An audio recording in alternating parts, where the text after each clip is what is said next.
नमस्कार। आज हम अरविंद अडीगा के मशहूर उपन्यास द वाइट टाइगर के कुछ अंशों पर थोड़ी गहराई से बात करेंगे। हाँ, और ये अंश हमें दिखाते हैं बलराम हलवाई की कहानी। बिल्कुल। एक गांव का लड़का जो मतलब गरीबी से निकलकर एक कामयाब उद्यमी बनता है। हमारा मकसद है कि इन पन्नों में जो मुख्य बातें हैं, जो संदेश छुपे हैं, उन्हें जरा खोलकर समझें। कहानी वैसे दिलचस्प है क्योंकि बलराम की ये जो यात्रा है, ये सिस्टम के अंदर का भ्रष्टाचार, गरीबी, असमानता, उस स्याह पहलू को सामने लाती है। तो चलिए शुरू करते हैं। बिल्कुल। तो सबसे पहली बात जो मुझे इन अंशों में दिखी वो है भारत की एक विरोधाभासी सी तस्वीर। हाँ एक तरफ तो ये चमकते मॉल्स, नई टेक्नोलॉजीज, ऊंची इमारतें, हाँ और दूसरी तरफ वही भयानक गरीबी, लाचारी, रोज का संघर्ष। ये कैसा कॉन्ट्रास्ट है। हाँ, और ये जो कॉन्ट्रास्ट है ना, ये सिर्फ बैकग्राउंड नहीं है। इन अंशों की या कहें उपन्यास की खूबी यही है कि ये इस विरोधाभास को कहानी के बिल्कुल सेंटर में रखते हैं। ये दिखाते हैं कि कैसे आज का भारत, मतलब समकालीन भारत, कितना जटिल है। सामाजिक और आर्थिक सच्चाइयां ऐसी हैं जहां तरक्की और पिछड़ापन दोनों साथ साथ चल रहे हैं। जैसे दो अलग अलग दुनिया एक ही जगह पर हों। बिल्कुल ऐसा ही लगता है।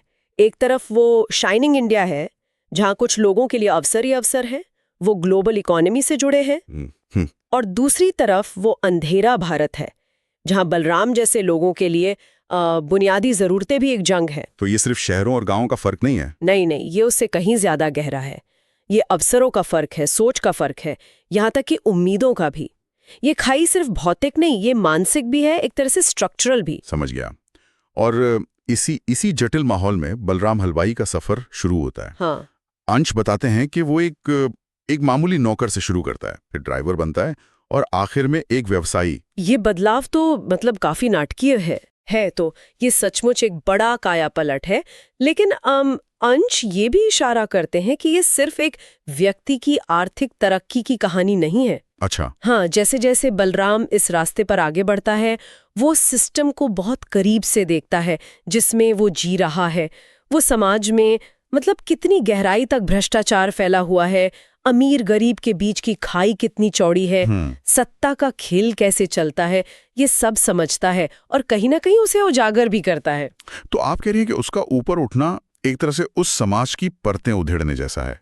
वो सिर्फ सीढ़ियां नहीं चढ़ रहा। हाँ हाँ बिल्कुल, बल्कि उन सीढ़ियों की बनावट पर, उनके टिके होने पर भी सवाल उठा रहा है। सही कहा। इसे ऐसे देख सकते हैं, उसका जो व्यक्तिगत अनुभव है, चाय की दुकान से लेकर अमीर आदमी के ड्राइवर बनने तक और फिर आगे, वो उसे सिस्टम का एक अंदरूनी नजरिया देता है जो बाहर से शायद न दिखे।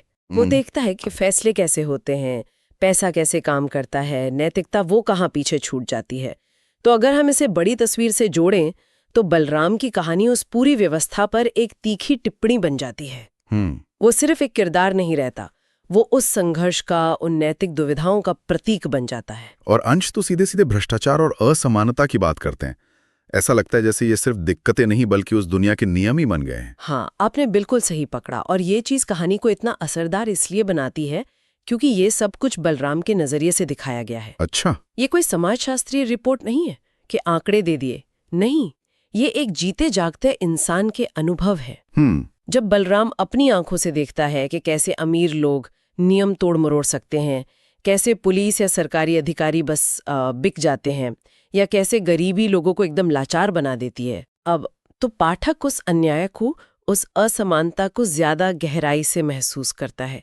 ये अनुभव कहानी को मानवीय बनाते हैं बहुत ज्यादा। तो पाठक सीधे उस अनुभव के बीच पहुंच जाता है जहां शायद आदर्शवाद की कोई जगह नहीं बचती और सिस्टम में टिके रहने के लिए शायद कुछ समझौते करने पड़ते हैं। हाँ बिल्कुल।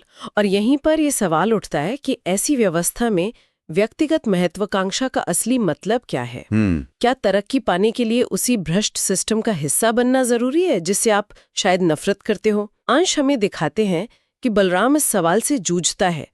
उसकी यात्रा सिर्फ आर्थिक नहीं, ये नैतिक भी है। सही है। वो सिस्टम को समझता है और फिर शायद उसी के नियमों को अपने फायदे के लिए इस्तेमाल करना सीखता है। और यहीं पर कहानी एक और दिलचस्प मोड़ लेती है ना। अंशु में एक केंद्रीय विचार ये भी उभरता है कि अगर इंसान रिस्क ले और अपनी सोच बदले तो वो अपनी कहानी खुद लिख सकता है। हाँ, ये सुनने में तो बहुत प्रेरणादायक लगता है।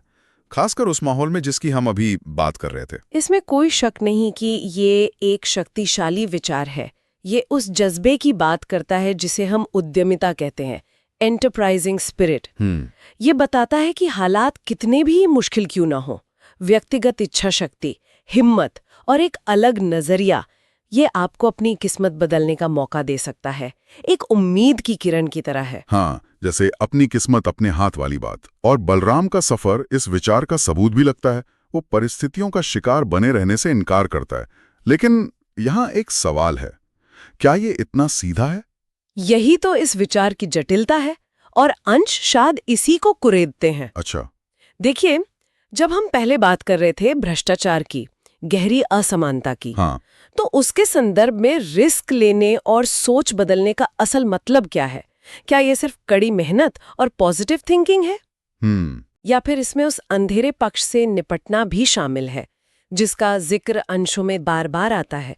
क्या अपनी कहानी लिखने के लिए कभी-कभी दूसरों की कहानियों को मिटाना पड़ता है? ओहो, तो मतलब ये कि अपनी कहानी खुद लिखना शायद उतना साफ सुथरा रास्ता न हो जैसा पहली नजर में लगता है। बिल्कुल। खासकर तब जब पूरा खेल ही टेढ़े नियमों पर टिका हो। ठीक कहा। यहीं पर उपन्यास शायद एक असहज करने वाला सवाल खड़ा करता है।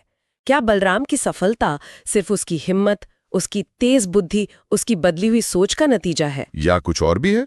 या फिर उसे उस सिस्टम के उन्हीं हथकंडों का इस्तेमाल करना पड़ा जिसे वो उजागर भी कर रहा है? रिस्क लेने का मतलब क्या सिर्फ पैसों का जोखिम उठाना है या नैतिक सीमाओं को लांघने का जोखिम भी है? अंश हमें इन सवालों के साथ छोड़ देते हैं।